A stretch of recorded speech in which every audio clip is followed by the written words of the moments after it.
Hello guys, welcome to the channel Kishan Saini education. तो दोस्तों, ये article GS paper number 2 health के पॉइंट ऑफ व्यू से बहुत ही इंपॉर्टेंट होने वाली है। यहाँ पर बात की जा रही है जो जेनेरिक ड्रग्स होते हैं। दोस्तों, जेनेरिक दवाइयाँ कौन सी होती हैं दोस्तों, आपको पता ही है। तो दोस्तों, चार अलग अलग रेयर डिसीज़, ऐसी बीमारियाँ जो बहुत ही ख़तरनाक होती हैं, जिसका प्रॉपर ट्रीटमेंट नहीं है, और अगर ट्रीटमेंट है तो इतना ज़्यादा महंगा है ट्रीटमेंट कि इंसान कि कोई भी नॉर्मल पर्सन यहाँ पे अफोर्ड नहीं कर पाता है। उसका खर्चा इतना ज़्यादा बढ़ जाता है। तो यहाँ पर ऐसी बीमारियों की बात की जा रही है जिनका खर्चा करोड़ों में बैठ जाता है। ऐसी बीमारियाँ का ट्रीटमेंट नहीं हो पा रहा। तो दोस्तों, अभी क्या हुआ है कि 4 रेयर डिसीज़ में जेनरिक ड्रग्स को अवेलेबल किया गया है इंडिया के अंदर में। यानी कि आप ये समझ सकते हैं कि इन 4 बीमारियों के लिए इंडिया में सस्ती दवाइयाँ मिल सकती हैं। इंसान अपने आप को बचा सकता है। उसका जो पैसा जा रहा है करोड़ों करोड़ रुपए में, वो अपना पैसा यहाँ पर बचा पाएगा। करोड़ रुपए है तो नहीं कुछ तो उसमें लाखों में पैसा बचाया जा सकता है। और ये जो डिसीज़ है ये बहुत ही सस्ता ट्रीटमेंट हो सकता है। तो इसलिए दोस्तों, यहाँ पर ये आर्टिकल चर्चा में है। तो ऐसे पेशेंट जो रेयर डिसीज़ में गुजर रहे हैं इंडिया के अंदर में, वो 4 डिसीज़, उन चारों रेयर डिसीज़ के बारे में बताया गया। जैसे कि सबसे पहली है टायरोसिमियान टाइप 1, देन उसके बाद Gaucher disease, then have Wilson disease and Ford disease, Dravet Lennox Gastaut syndrome. दोस्तों, ये 4 प्रकार की रेयर डिसीज़ हैं। नाम भी दोस्तों बहुत मुश्किल से सुन रहे हैं, क्योंकि ये बीमारी बहुत कम लोगों में होती है, और अगर फैलती है तो बहुत ज़्यादा खतरा यहाँ पे देखने को मिलता है। और दोस्तों, इन बीमारी की जो दवाइयाँ आती हैं वो बहुत ही कॉस्टली होती है, बहुत ही महंगे होती हैं, और साथ ही ब्रांडेड दवाइयाँ आती हैं। अभी मैं आगे बताऊँगा कि जेनरिक दवाइयाँ और ब्रांडेड दवाइयाँ में क्या अंतर है। तो अभी यहाँ पर ये सस्ती दवाइयाँ यहाँ पर उपलब्ध करा दी गई है, जिसकी मार्केट वैल्यू बहुत ही कम होगी। अगर आप उस बीमारी के, उस डिसीज़ के ब्रांडेड दवाइयाँ लेंगे तो बहुत ही ज़्यादा महंगी होगी। लेकिन यहाँ पे जो इंडिया प्रोवाइड करा रहा है जेनरिक मेडिसिन उपलब्ध करा रहा है इन चारों बीमारियों के लिए पूरे इंडिया भर में, वो जेनरिक मेडिसिन दोस्तों बहुत ही सस्ती यहाँ पर देखने को मिलेगी। यह बात यहाँ पर बताई गई है।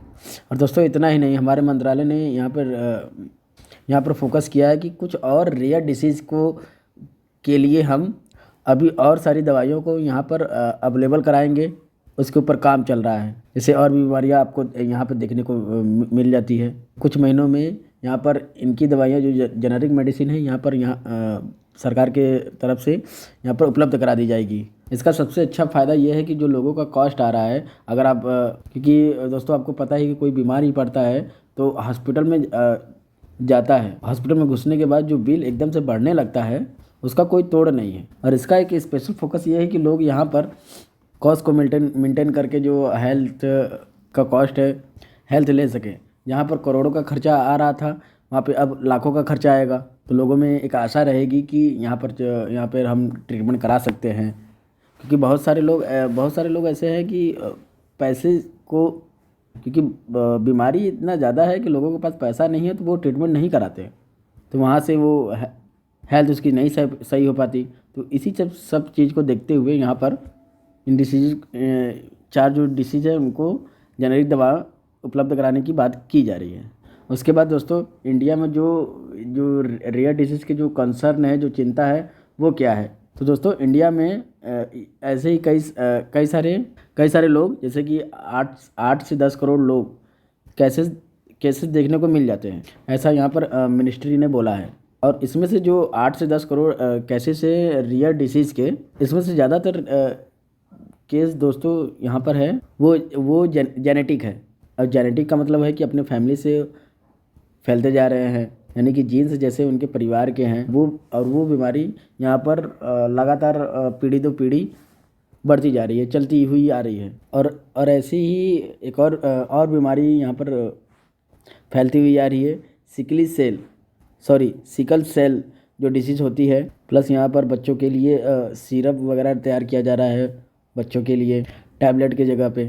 तो यहाँ पर ये काम किए जा रहे हैं, आगे के लिए यहाँ पर बताए जा रहे हैं। बट अभी के लिए क्या इन्फॉर्मेशन है वो आपको यहाँ पर शेयर कर दी गई है, बता दी गई है। लेकिन दोस्तों यहाँ पर कहानी ख़त्म नहीं हुई है। आपको लगता है कि न्यूज़पेपर के आर्टिकल से एग्ज़ाम में कुछ पूछे जाएंगे या फिर एग्ज़ाम में आएंगे, तो ऐसा नहीं है दोस्तों। इसका बैकग्राउंड इन्फॉर्मेशन से ही पूछे जाएंगे। यूपीएससी बैकग्राउंड इन्फॉर्मेशन से पूछती है। तो दोस्तों एग्ज़ाम में ये पूछा जाएगा कि रेयर डिजीज़ होती क्या है। तो दोस्तों यहाँ पर 6,000 से लेकर 8,000 के लमसम में रेयर डिसीज़ देखने को मिल जाते हैं और जिनका ट्रीटमेंट बहुत ही कम अवेलेबल है। एग्ज़ाम्पल लाइसोमल स्टोरेज डिसीज़, उसके अलावा पोम्पे डिसीज़, उसके बाद सिस्टिक फिब्रोसिस, मस्कुलर डिस्ट्रॉफिक्स, उसके बाद स्पाइना बिफिडिया, फिर उसके बाद हीमोफीलिया में दोस्तों आप लोग को पता ही होगा कि कहीं पर भी कट लग जाता है तो उसका जो ब्लड जो फ्लो होता है वो रुकता ही नहीं, निकलता रहता है, कितना भी ट्रीटमेंट करा लो।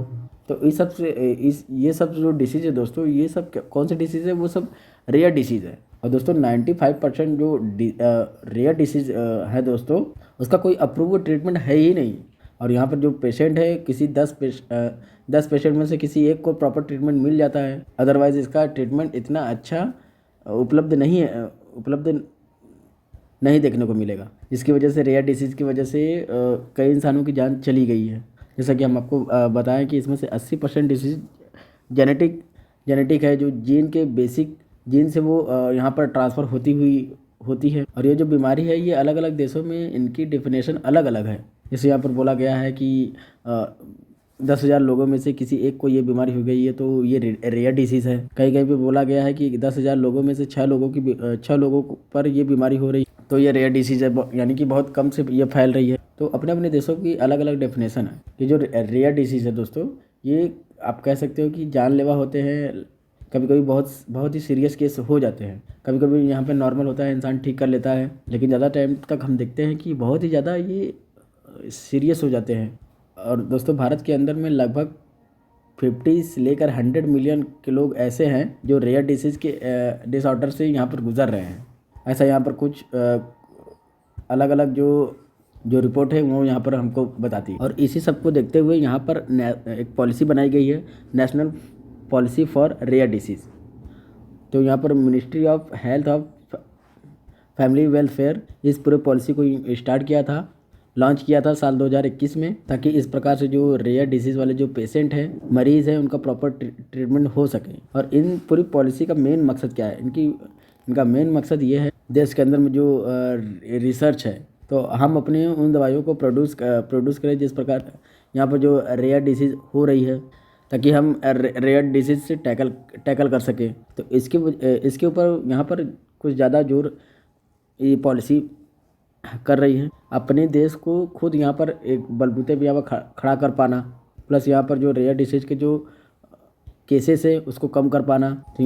तो ये ज़्यादा मेन मकसद है इस पॉलिसी का। तो हर एक व्यक्ति को यहाँ पर बचाया जा सके जो भी यहाँ पर रेयर डिजीज़ से गुजर रहा है। और इस पॉलिसी में कुछ ग्रुप बांटे गए हैं, स्पेशली यहाँ पर 3 ग्रुप बांटे गए हैं, ग्रुप 1, ग्रुप 2 और ग्रुप 3। ग्रुप 1 में वो डिसऑर्डर आते हैं जहाँ पर किसी का एक समय पे 1 टाइम ट्रीटमेंट चलता है।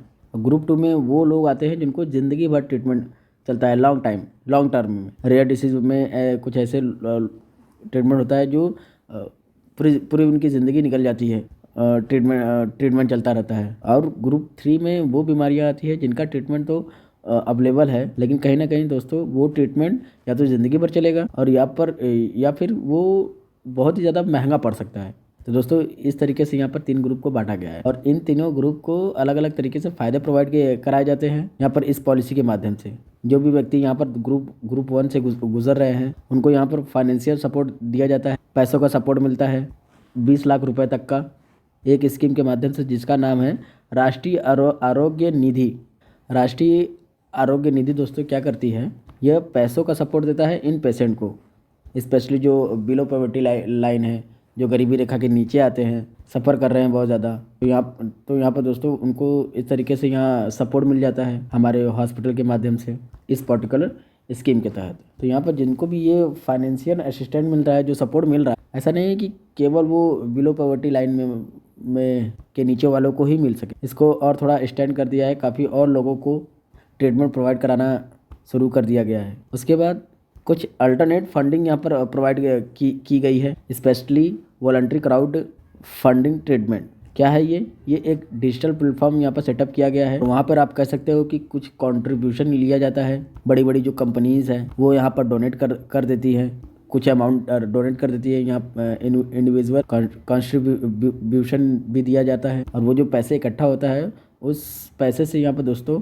रेयर डिसीज़ के जो पेशेंट हैं उनका ट्रीटमेंट यहाँ पर प्रोवाइड कराया जाता है। तो दोस्तों ध्यान रखना कि क्या है रेयर डिसीज़ एंड उसकी पॉलिसी। समझ गई ये सारा का सारा आर्टिकल। तो दोस्तों अगर मैं अच्छे समझा पाया हूँ तो आप एक लाइक कर दीजिए, ताकि हमको एक मोटिवेशन मिल सके आगे की वीडियो बनाने के लिए। ओके दोस्तों, जय भारत, जय हिंद।